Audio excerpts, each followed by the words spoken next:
born and raised in Brooklyn, New York, Curtis began his study of the occult sciences at the tender age of 18, after having experienced Christianity and Islam. His search for something more first led him to a study of the Silva mind control and the works of Dr. Nathaniel Brandon. His studies then took him further into the works of Dr. Connie Zweig and Aleister Crowley, as well as Kemetic sciences, the sciences of ancient Egypt. He then decided to share this knowledge with the world via the Occult Science Radio, which he launched in April 2008. His website is theoccultnetwork.com. So once again, theoccultnetwork.com. Ladies and gentlemen, Curtis Davis. But first, we have a small video presentation.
I just want to thank everybody for being here today. That's what we're here for, free our minds. And I'm so honored. Can you hear me? Okay. It's Curtis. You can hear him without the mic. But I'm so honored to be here today amongst this roster of great speakers. I mean, I've learned so much. I'm quite sure everybody has as well. And just want to thank my good friend Mark Passio for giving me the opportunity to be here today. But like I said, many of us have been doing this for a very long time. And during the course of our research, we've always illuminated the forces out there and what they're doing to us. And when I did my own research on it, the Illuminati, the Bilderberg, however you want to classify it, I wondered, well, how did they get so much power? Not only how did they become so powerful, but how did they maintain their power? And us as whistleblowers, or truth seekers, if you will, how do we break that power? Do we do it by marching? The Occupy movement? Marching on City Hall? And then I realized these methods have been going on for quite some time, and apparently they're not working because these people are still in power and they're striving to increase their power, which means to take away our rights. So I realized, well, how exactly do we free our minds? How do we break their power? And then I realized you do it by going within. Because to continuously rail against them, however you want to do it, marching, whatever, you're basically telling them they still don't get it. Because they're still trying to fight us outwardly. They want to keep us focused externally. And as long as we do that, we can't go within, where the real power is.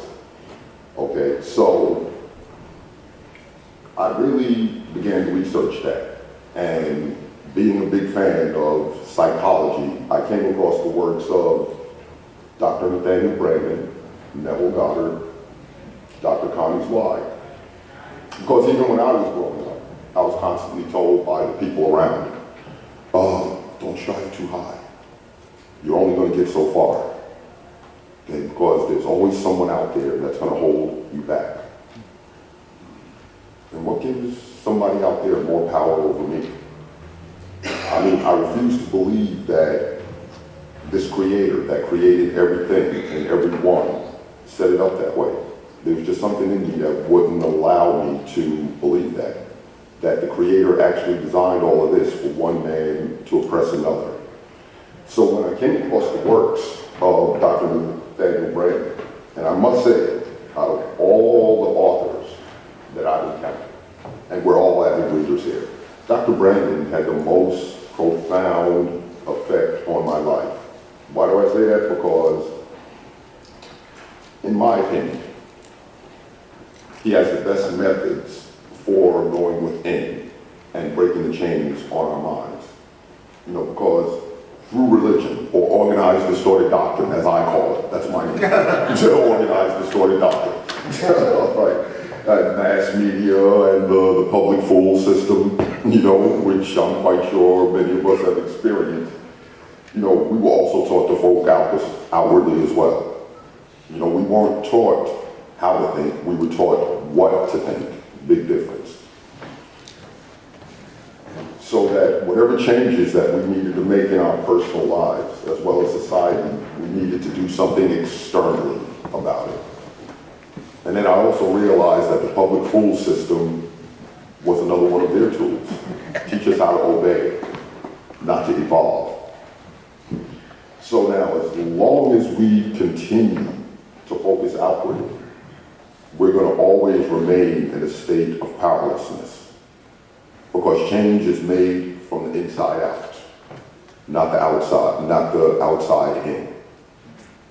As long as we maintain our focus out there on what the Illuminati is doing, what the Bilderbergs are doing, what the Vatican's doing, then you keep yourself in a state of powerlessness, fear, weakness. And that's exactly what they want us to do. That's why you see the advent of all this mass media, iPhones, 3,000 cable channels now, constantly keep you looking out there. So, the only reason why these oppressors, as we call them, or these people that we see, the evil ones, the only reason why they continue to exist is because our energy is feeding them. As long as we continue to focus on them, then they're always going to be here because we're creating them. Because what's out there is just us externalized. So now, if we're running around and we're constantly focusing on the Vatican, the Illuminati, and what they're doing to us, then it's our energy that's constantly creating that. Because if you truly understand natural law, and I learned this from my friend here, we create our own reality. So now, how exactly do we free our minds? What methods do we use? And when I was studying Dr. Brandon's work, I came across something, and to me, when I put it to work in my own life, it helped me face a lot of my inner oppressors to break the chains, and it's called the sentence completion technique. Now, what exactly is the sentence completion technique? The sentence completion technique is a technique whereby one sits down with pen and paper. For those of you who have pen and paper, you could follow along with this. Sits down with pen and paper and writes various sentence stems, and then writes responses as quickly as possible without giving any thought to these responses. You don't think, you just write. Okay, for example, I feel powerless when, like 6 to 10 endings. Don't think, just write. Because if you think, you inhibit the process. It's not to be analytical. You're trying to get to that part of you that's creating these outer obstructions. Just write 6 to 10 endings. Sometimes I feel helpless when I, once again, write this down, 6 to 10 endings or more. I feel fear when I, and for anyone who, for example, if you want to write an ending to one of these sentence stems, I feel powerless when, be something like, oh, when I'm approached, or when I get pulled over by a police officer. Just write. Don't analyze, just write. If I persist in blaming others for my life, if I continue to see myself as a victim, when I think of some of the lies that I live by, I'm beginning to see that. And when I feel fear,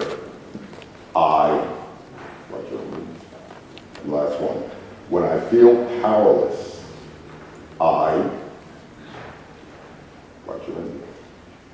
now once again, after writing these sentence stems, proceed to write them as rapidly as possible. Don't think, once again, I have to emphasize, don't think, just write. 6 to 10 endings or more. Do these exercises every morning and every evening, and I found this to be very powerful before you start your day and before you retire in the evening. Do more if you can. You don't have to stay 6 to 10 endings, because once you begin this process, you're going to find that you open up. And naturally, there's going to be a lot of repetitions. Don't worry about that. Because many of us, because of the society that we live in, we have a lot of trash to get out, to clean out. Okay, so just take your time. But you'll also find that what will inevitably occur is that new answers begin to come to you. You begin to see where the chains have been put on your mind. You begin to get new insights. And you start to energize your entire self when you do this. First time I did this, I must admit it was very frightening, because it helped me face a side of myself that I was taught to growing up in a Christian household, raised by a devoutly Christian grandmother. I had to get a lot of that out of my head. And then at the end of the week, what you do, you go back and you revisit what you wrote from Monday through Friday. And then a sentence then to follow up with that is, if any of what I wrote this week is true, it would be helpful if I, and just write. Now, doing this work, the idea is to empty your mind of any expectations concerning what will happen or what's supposed to happen. Do not impose any demands on the situation. Keep in mind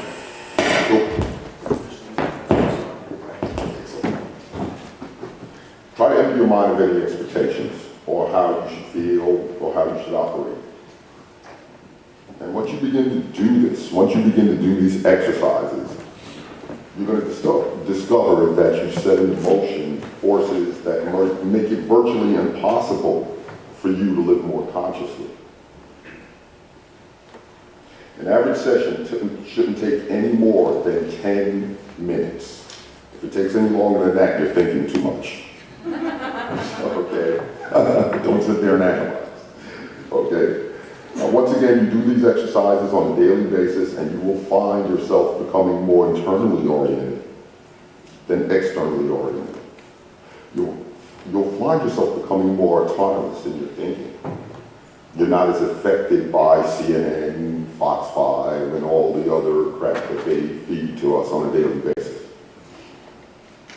Now, when I began to do these exercises, I got very angry. I also became very fearful because I began to realize that many of the things that were taught to me by family, the public school system, church, was all a bunch of lies. But then I realized I can't really blame them because they were only teaching me what they were taught. That a lot of this was handed down from generation to generation, so they didn't know any better themselves.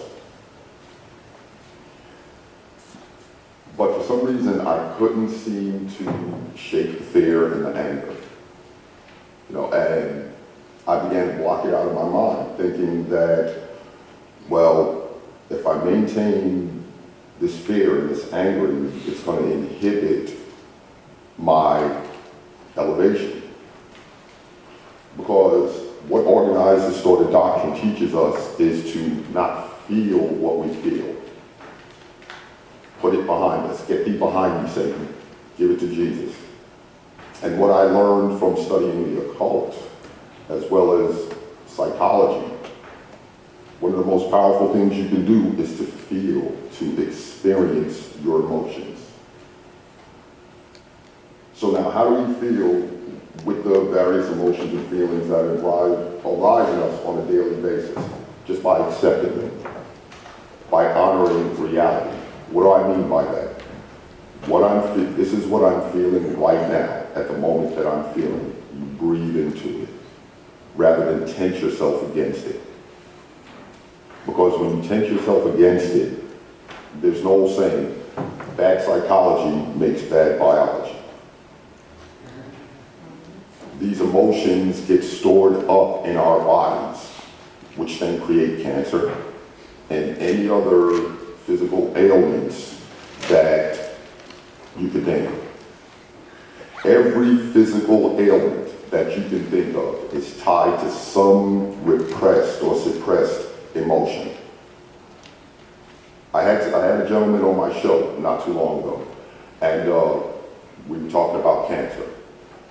And right about that time, the famous boxer, Joe Frazier, had recently passed away from liver cancer. And when we were talking, when he was teaching us about the chakras and how various emotions create various ailments, Joe Frazier died of liver cancer.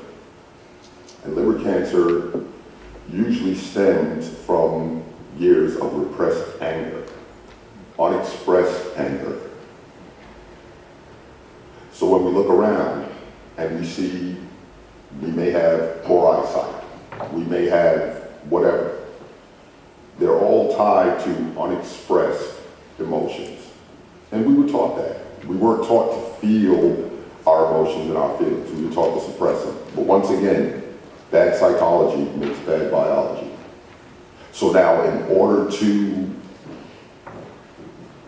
keep the energy flowing, because all it is energy, you must feel what you feel. Breathe into your emotions. Breathe into your feelings. And that's the only way you're going to be whole. See, organized distorted doctrine doesn't teach us to be whole. It teaches us just to give it to Jesus, pray to God, and don't think any bad thoughts. I also discovered the work of Dr. Connie Zweig, who wrote an excellent book called Romancing the Shadow. I highly recommend everyone get that book. It's about shadow work. Now, it's been made commercial recently by Debbie Ford. And Debbie's done great work. I follow her work religiously.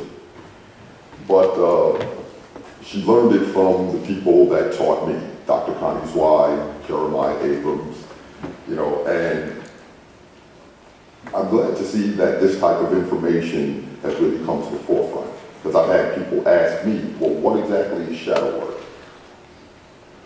Shadow work basically is taking a look at that side of us that we have been programmed away from looking at.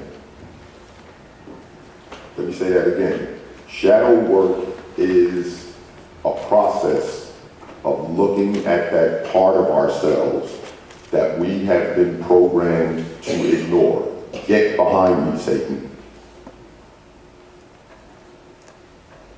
It's called shadow work, but I like to call it our inner Lucifer, our inner Satan. Well, why do I call it that? When we look at things from a quote-unquote religious point of view, we were taught that Satan and God are two separate entities. And even as a child, it didn't sit right with me, because I figured, well, if God is the creator of everything and everyone, didn't God create Satan? So wouldn't that make Satan a part of him? And then I began to meditate about this stuff. And then I started studying shadow work. And that's when it hit me. Wow, all Satan is God's shadow side. He's known as Lucifer, the light bringer. If he's a light bringer and he's bringing the light of knowledge, he can't be that bad of a God. And if this all-powerful force sought to create it and allowed it to continue to exist, it can't be as bad as we've been taught. But then I realized, and this was very frightening when this insight came to me, that good and evil are merely man-made concepts. That even when we perceive what is evil, that's God as well. Now, we've been taught that when you see something good, when you see something bad, the Columbine shooting, Sandy Hook, the recent bombing in Boston, that was the devil that did that. God would never do a thing like that. Much like many of us think about our government. Oops, did I say that? And I realized on a more esoteric level that this God, this all-powerful force, it just didn't want to experience good things. It wanted to experience everything. It wanted to experience giving life. It also wanted to experience what would be like to take a life. And I said, wow. So you mean to tell me, even when I see, if I look at the morning news and I hear that some hurricane just took out an entire town, that's God as well, So in order for us to become truly whole, we have to look at the inner, our bad side. See, because many of us were programmed and to see ourselves as angelic perfection. That side of ourselves, that side of me that likes to drink, that likes to get high, that likes to do all these things that society claims is not good. We don't have to look at that side of ourselves. Let's just focus on our good points. Well, I'm here to tell you, when you have that attitude, you keep yourself very fragmented. You're not whole, because you're not experiencing all of you. And what I learned, in opposition to what we've been taught, always seek the light. If you constantly seek the light, once again, you're very fragmented. For the most deepest treasures lie in the dark. And the so-called controllers know that. They want to keep you focused on that angel inside you. Because what does that do? It keeps you passive. So now when we start our gun control campaigns and convince everyone to turn over their arms to us, then that puts them in a state of passivity. And it makes them a little bit easier to control. But see, that just goes to show you the dumbed down state that they have the masses in. They have people so ignorant that they're actually convincing you to turn over your weapons of self-protection, if you will, to the enemy, to the very people that want to conquer you. Doesn't it sound like madness? So now, when we talk about shadow work, when you begin to do shadow work, you face the inner warrior inside of you. Now, once you begin to face that inner warrior inside of you, when the forces of oppression come against you, you're not going to be so easy to conquer. And that's the one thing they really want to keep us away from. That's why in so many instances, when we may have confrontations with the quote-unquote authorities, and I hate calling them that, because they don't have the authority over anyone or anybody. They only have the authority that we give them. No one has the right to have any authority over anyone. But nevertheless, we always tend to cooperate rather than agitate. Why should we submit to being arrested by some law enforcement official who's working for, I would say, the biggest criminals on the planet? But yet, I also realize that they're also in a state of ignorance as well. They do not realize who they're working for and what they represent. Because they've been programmed to believe that, oh, you're serving your country, you're serving your society. Really? Serving my country and serving my society by taking away the rights of my fellow citizens, and I have the right to do that because I have a gun and a badge, and you're just a bullshit civilian? I can smack you around anytime I want to? Okay. So now, shadow work brings us in touch with the warrior in us. And now here again, I obviously want to illuminate another tool of mind control by the controllers. Through interpretation of the scriptures, people have been rendered powerlessness, which leads to passivity. A passive and powerless populace is easy to control, right? I mean, once you have someone in a state of fear, which produces powerlessness, which in then leads to passivity, then it's easy to conquer them. Which leads me to encourage the masses to seek the darkness. Stay away from the light of Jesus. It's all a mind screw. I know I'm going to get in some trouble for that. Because that's contrary to everything we've been taught. Okay? But as occultists, as metaphysicians, truth seekers, whistleblowers, I've learned that, to put it all in a nutshell, everything that we were told not to do, that's what we should be doing. And everything that we were told to do, that's what we shouldn't be doing. Because everything we were told to do was to be in servitude to them. And everything we were told not to do was to not make them uncomfortable. Don't rock the boat. Don't misbehave. So as I stated earlier, shadow work taught me to open up to my shadow side, my dark side, my inner Darth Vader. I guess that's why I sound like it.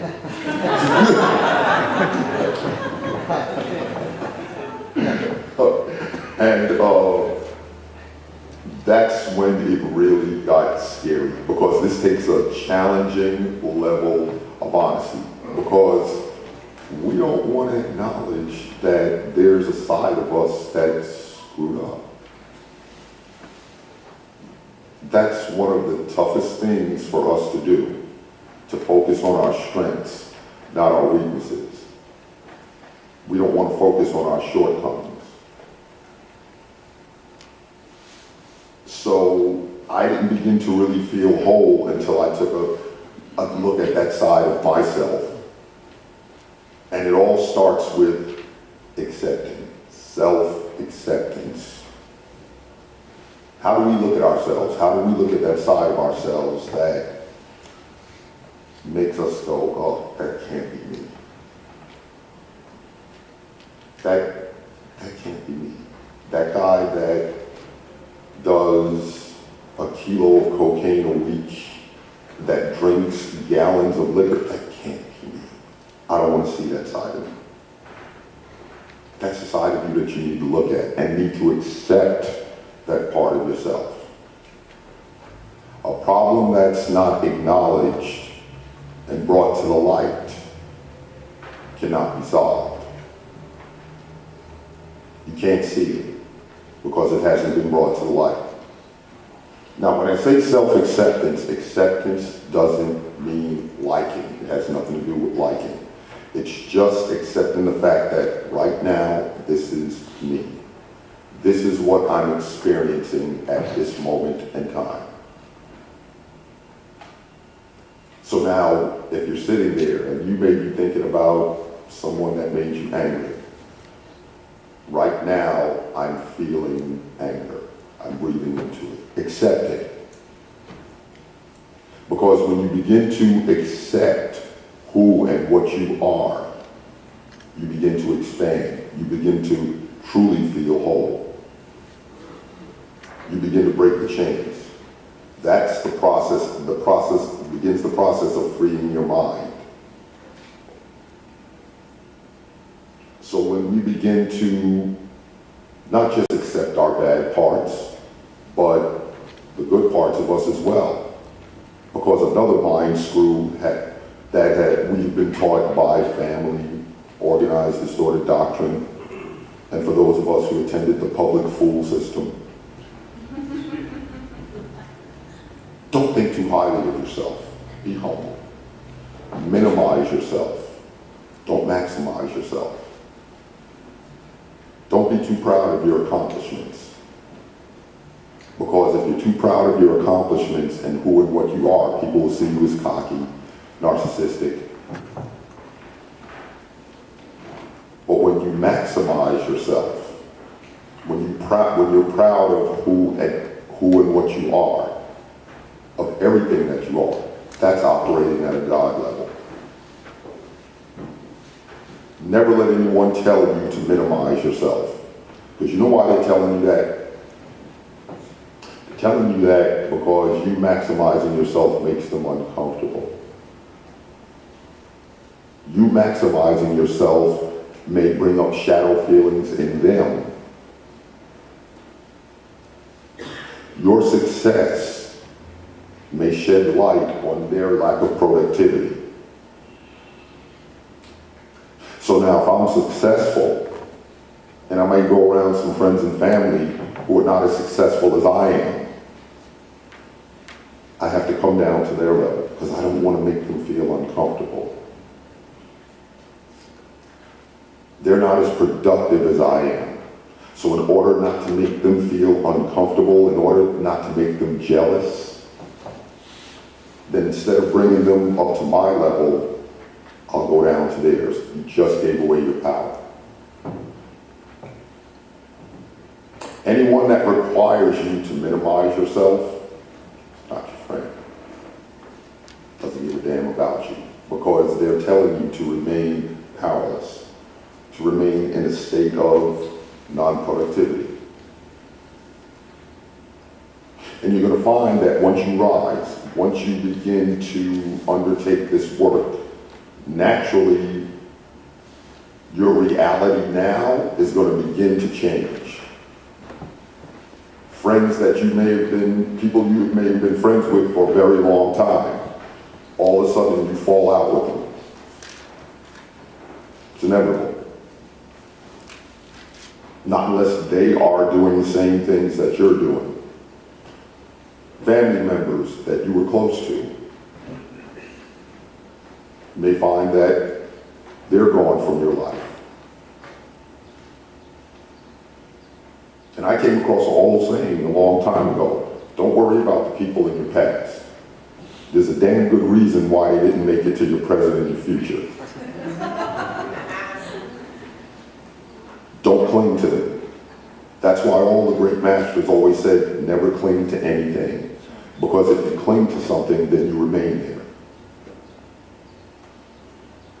So now, as we rise, we have to be willing to risk that what we have now in order to rise.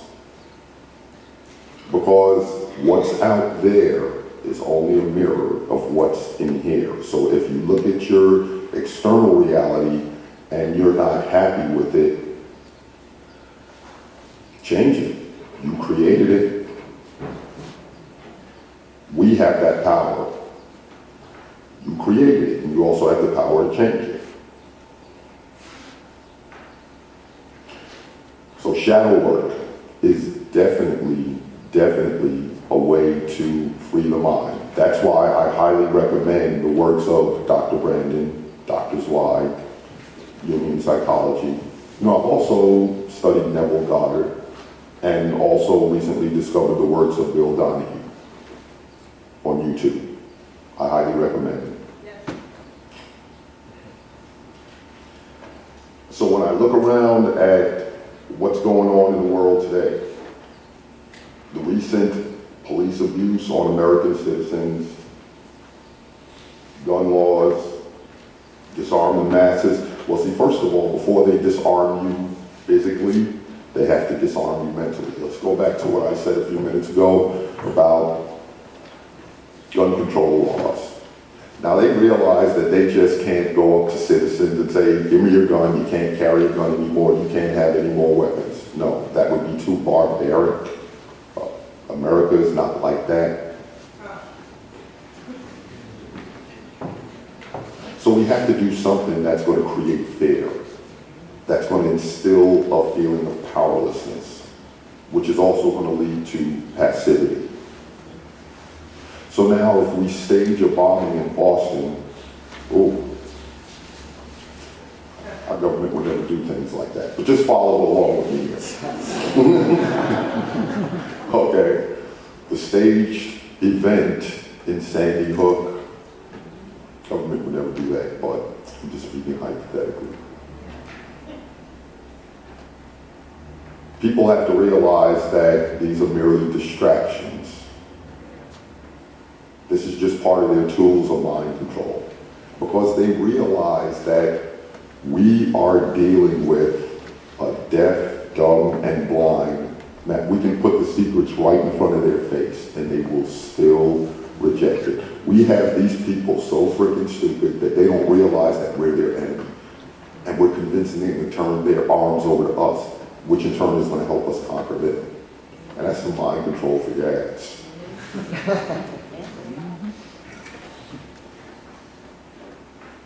So now, how can people not see this? But then I realize they don't know what we know.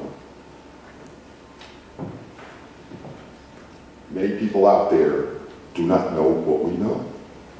And the fact that the people we have here shows that people are waking up. The average person out on the street has a feeling that, what can you do? You can't fight City Hall. Yeah, I know in the United States, I know George Bush was behind 9/11, but what can you do? I would rather continue to believe that it was Osama bin Laden that did it. That's more comfortable. Because if I begin to contemplate the fact that, wow, the guy in the White House who's supposed to be protecting our rights actually killed his own citizens just for some money and power. That's scary. And I don't want to believe that. So what do? I run from it. And then what do? You minimize yourself. Because you're not allowing yourself to see. You're looking, but you're not seeing. Big difference. You refuse to see what's there. And when you do that, you give away your power. You must be able to not just look, but to see. And even if it's frightening, you have a choice. I see this. Now, do I retreat and continue to remain in an ignorant state? Or do I press forward, even though I'm scares the shit out of me? Do I press forward? That's the ultimate decision. And unfortunately today, many people, and I deal with it every day, what I tell people, what just went on in Boston, White House is behind that. No. Our government would never do that to us. And then I also encounter people, well, yeah, Curtis, I kind of know that there's some monkey business going on, but I don't want to look at that. It's too frightening. The truth is frightening. The truth is empowering.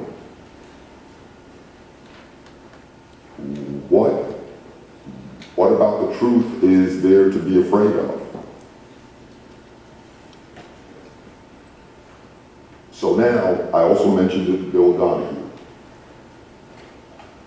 And with regard to organized distorted doctrine, I have not seen a gentleman who really brings home what the Bible literally represents. And then I realized that, wow, that's another part of their mind control. Interpret the Bible literally. Don't tell them that the Bible is allegorical and historical. I mean, not historical, metaphorical. Let's convince them to think that it's historical.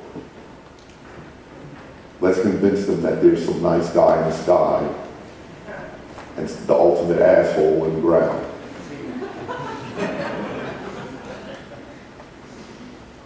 And when you begin to see God and Satan as something outside of you, once again, you just gave away your power. There's no external God or demon outside of you. You are God. You also are Satan. That's the part of us that we don't want to look at. The worst thing you can do is to interpret the Bible literally. And then once again, studying the occult, because, and many of us here can relate to that, when you begin to study the occult, first thing that you do is just totally discredit the Bible. Get that religious crap out of here. It's been messing up people's minds.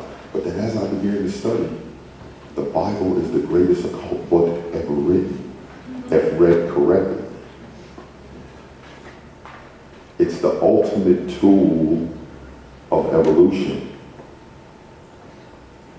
And I said, well, wow, if I'm studying the occult and I was told that the Bible was a tool of mind control, then how could it be the ultimate occult book ever written? And then I realized it's the misinterpretation of the scriptures. When you look at the Bible, everything in the Bible is talking about you. Moses never existed. Noah's Ark never existed. They are all aspects of your mind. No, Jesus didn't even exist either. Or anyone that you come across in the Bible are not historical figures. They are all aspects of your mind. And when you read the Bible from that mentality, that when you open it from Genesis to Revelations, it's talking about you. It's teaching me who I am and what I am capable of. Then you get a whole new perspective. And then I realized they're hiding the secrets in plain sight. Now let me tell you something about the controllers, and I'm stealing Mark's word. Controllers. As sinister as their plan is, they're genius. Because when you can come up with a plan that lasts for millions of years, you started your plan in 2 BC, and your plan is still effective in 2013, it's genius. You gotta give them props. That is genius. And I have a certain admiration and respect for that, because they were able to keep people in a state of ignorance for so very long. Now, I was listening to one of Mark's radio shows, and he said something that is probably going to stay with me for a very long time. He broke down the difference between ignorance and ignorance. You know, there's a difference. Ignorance and ignorance. Ignorance is when you genuinely do not know. Everyone who's here right now, because you spent 3 days here, even if you came here ignorant, you're not going to leave here ignorant, because after listening to all these great speakers here, believe me, I'm not one of them. I'm just a space filler. I'm not that smart. Okay. Don't minimize yourself. Yeah.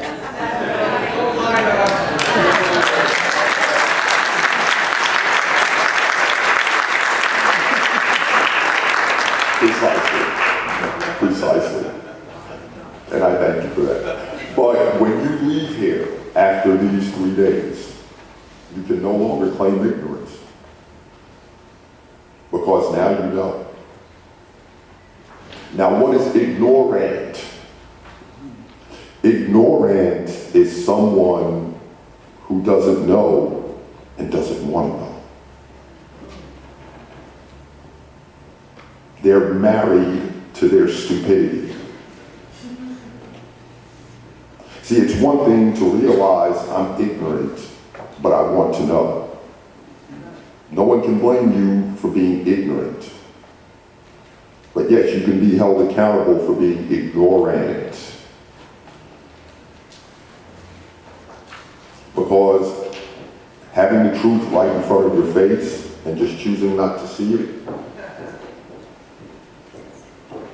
that's the reason why we're in this mess today. Because too many people are like, yeah, I hear what you're saying, Curtis. I hear what you're saying, Mark. I hear what you're saying, Larkin. I hear what you're saying, Bob.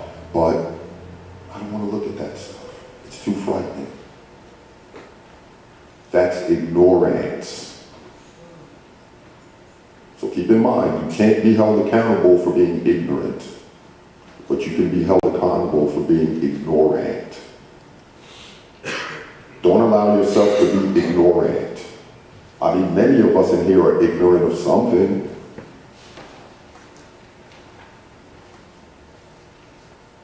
But you have to strive to learn.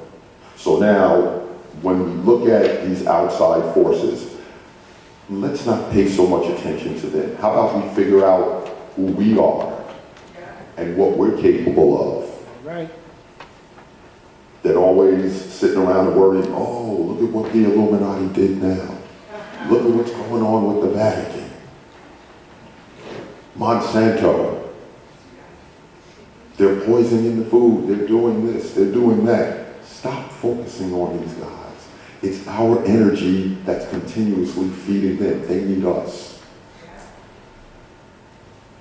And when we pull the plug on these guys by freeing our minds, whatever they built is going to crumble, because it's our energy. But when you study the laws of attraction, you realize that I'm creating those guys. So turn away from them. Don't worry about them. Let whatever the Rothschilds and the Bilderbergs and whatever they're doing out there in Bohemian Grove, so frickin' what? None of those people with all their money and everything is greater than you. And they got it from us anyway,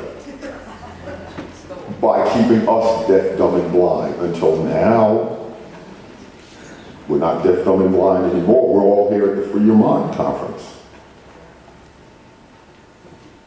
So now, once again, you can no longer claim ignorance, because you know.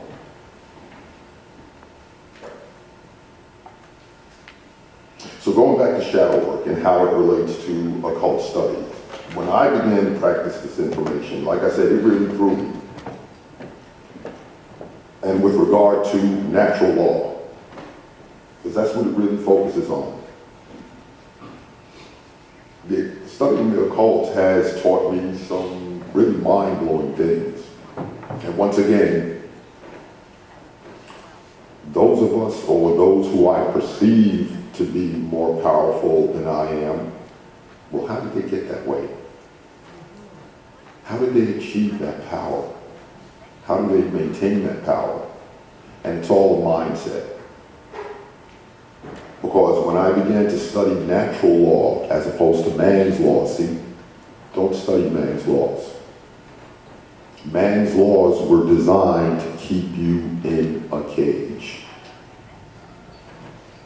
And when you begin to study universal law, you realize that, well, and I've had a lot of debates with this, but the universe really knows no morality. It knows no good and evil. Those are man-made concepts. What we've been programmed to think is bad might be the best, and what we've been programmed to think is good might be the worst. It's a mind screw. And then I realized that those so-called oppressors, they have a totally different mindset than the average guy who's working 9 to 5 every day, just trying to feed his family. So now when we look at these people and we call them evil, sinister, the worst jerks in the world, are we judging them from, how can I put this? Are we judging them or looking at them from a sense of morality, an erroneous sense of morality that was programmed into us by those who've been most influential in our lives? Organized, distorted doctrine, the public fool system.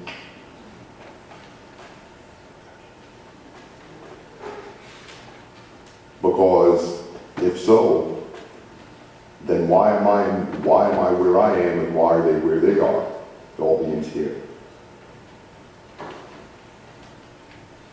Wow, I could stay here all day and talk. And this is very enjoyable. But wow, I really enjoyed this, and we have to get to the next speaker. So once again, how do we free our minds? Shadow work, psychological work. I highly recommend the works of Dr. Nathaniel Brandon, Dr. Connie's wife. You could Google them. Read any and everything that they wrote. And then you'll begin to truly free your mind. Before I go, I'm also the host of Occult Science Radio. Google Occult Science Radio. You'll see all of my podcasts. And visit us at theoccultnetwork.com. That's theoccultnetwork.com. And there you're going to find a lot of information, much of what you've been hearing here. But I thank you, and everyone, let's continue to free our minds.